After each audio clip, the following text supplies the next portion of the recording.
അന്താരാഷ്ട്ര ക്രിക്കറ്റിൽ ഏറ്റവും വേഗത്തിൽ പന്തെറിഞ്ഞ റെക്കോർഡ് പാക് പേസർ ഷുഐബ് അക്തറിന്റെ പേരിലാണ്. ഒരു കാലത്ത് വേഗത കൊണ്ട് ബാറ്റർമാരെ വിറപ്പിച്ചിരുന്ന അക്തർ റാവൽപിണ്ടി എക്സ്പ്രസ് എന്നാണ് അറിയപ്പെട്ടത്. അഡ്ലേഡിൽ ഓസ്ട്രേലിയക്കെതിരെ പിങ്ക് ബോൾ ടെസ്റ്റ് കളിക്കുന്നതിനിടെ ഇന്ത്യൻ പേസർ മുഹമ്മദ് സിറാജ് ഈ റെക്കോർഡ് തകർത്തതായി പ്രേക്ഷകരിൽ സംശയമുണ്ടാക്കുന്ന തരത്തിലുള്ള വൻ അബദ്ധമാണ് സംഭവിച്ചത്. അഡ്ലേഡ് ടെസ്റ്റിന്റെ ഒന്നാം ദിനത്തിൽ 181.6 കിലോമീറ്റർ വേഗതയിൽ സിറാജ് പന്തെറിഞ്ഞുവെന്നാണ് ഔദ്യോഗിക ബ്രോഡ്കാസ്റ്റർ സ്ക്രീനിൽ കാണിച്ചത്. അക്തറിന്റെ റെക്കോർഡ് സിറാജ് തകർത്തുവെന്ന് സൂചിപ്പിക്കുന്ന അക്കങ്ങൾ ഔദ്യോഗിക ബ്രോഡ്കാസ്റ്റർ തന്നെ കാണിച്ചപ്പോൾ ക്രിക്കറ്റ് ആരാധകർ അമ്പരന്നു. എന്നാൽ സ്ക്രീനിൽ തെളിഞ്ഞ അക്കങ്ങൾ സാങ്കേതിക തകരാറാണെന്നാണ് പിന്നീട് വ്യക്തമായത്. സമൂഹ മാധ്യമങ്ങളിലെല്ലാം ഇത് വലിയ തമാശയായി മാറുകയും നിരവധി ട്രോളുകൾ പോസ്റ്റ് ചെയ്യപ്പെടുകയും ചെയ്തു. മികച്ച രീതിയിൽ പന്തെറിഞ്ഞെങ്കിലും ആദ്യ ദിനത്തിൽ സിറാജിന് വിക്കറ്റൊന്നും നേടാനായിട്ടില്ല.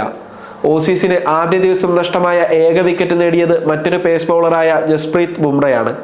മത്സരത്തിൽ മനോഹരമായി പന്തെറിഞ്ഞ സിറാജ് 10 ഓവർ സ്പെല്ലിൽ 29 റൺസ് മാത്രമാണ് വിട്ടുകൊടുത്തത്. എന്തായാലും സാങ്കേതിക തകരാർ കാരണം ക്രിക്കറ്റ് ലോകത്ത് സിറാജ് ചർച്ചാ വിഷയമായി മാറിയിരിക്കുകയാണ്. അക്തറിന്റെ റെക്കോർഡ് തകർത്തിരുന്നെങ്കിൽ ICC സോഷ്യൽ മീഡിയ ചാനലുകളിൽ പോസ്റ്റ് ചെയ്യുമായിരുന്നു. ക്രിക്കറ്റ് ഓസ്ട്രേലിയയിൽ നിന്നോ ബ്രോഡ്കാസ്റ്ററിൽ നിന്നോ ഈ പിഴവ് സംബന്ധിച്ച് ഔദ്യോഗിക വിശദീകരണം വന്നേക്കാമെന്നാണ് വിലയിരുത്തപ്പെടുന്നത്. 2003 മുതൽ അന്താരാഷ്ട്ര ക്രിക്കറ്റിൽ ഏറ്റവും വേഗത്തിൽ പന്തെറിഞ്ഞ റെക്കോർഡ് അക്തറിന്റെ പേരിലാണ്. അന്ന് ഇംഗ്ലണ്ടിനെതിരെ 161.3 കിലോമീറ്റർ വേഗതയിൽ പന്തെറിഞ്ഞപ്പോഴാണ് പാക് ഇതിഹാസ താരം ചരിത്ര പുസ്തകങ്ങളിൽ ഇടം പിടിച്ചത്. ഓസ്ട്രേലിയൻ പേസർമാരായ ഷോൺ ടൈറ്റും ബ്രെറ്റ്ലിയും 161.1 കിലോമീറ്റർ വേഗതയിൽ പന്തെറിഞ്ഞിട്ടുണ്ട്. ഇപ്പോൾ ഇന്ത്യക്കെതിരെ കളിച്ചുകൊണ്ടിരിക്കുന്ന ഓസ്ട്രേലിയയുടെ മിച്ചൽ സ്റ്റാർക്ക് 2015 160.4 കിലോമീറ്റർ വേഗതയിൽ പന്തെറിഞ്ഞിരുന്നു. ന്യൂസിലാൻഡിനെതിരെ നടന്ന മത്സരത്തിലായിരുന്നു ഇത്. അന്താരാഷ്ട്ര ക്രിക്കറ്റിൽ വേഗതയേറിയ പന്തെറിഞ്ഞുവെന്ന റെക്കോർഡിൽ ആദ്യ 10 ഒരു ഇന്ത്യൻ താരം പോലും ഇടം പിടിച്ചിട്ടില്ല എന്നതാണ് യാഥാർത്ഥ്യം. അഡ്ലേഡിൽ നടക്കുന്ന പിങ്ക് ബോൾ ടെസ്റ്റിന്റെ ഒന്നാം ദിനം മത്സരം അവസാനിക്കുമ്പോൾ ആതിഥേയരായ ഓസ്ട്രേലിയക്കാണ് മുൻതൂക്കം. ടോസ് നേടി ബാറ്റിംഗ് തിരഞ്ഞെടുത്ത ഇന്ത്യയുടെ ഒന്നാം ഇന്നിംഗ്സ് സ്കോർ 180 റൺസിൽ ഒതുക്കാൻ അവർക്ക് സാധിച്ചു. 6 വിക്കറ്റുകൾ വീഴ്ത്തിയ മിച്ചൽ സ്റ്റാർക്കാണ് ഇന്ത്യൻ ബാറ്റിംഗ് നിരയെ തകർത്തത്. ഒരു ഇന്ത്യൻ ബാറ്റർക്കും ഇന്നിംഗ്സിൽ 50 റൺസ് തികക്കാനായില്ല.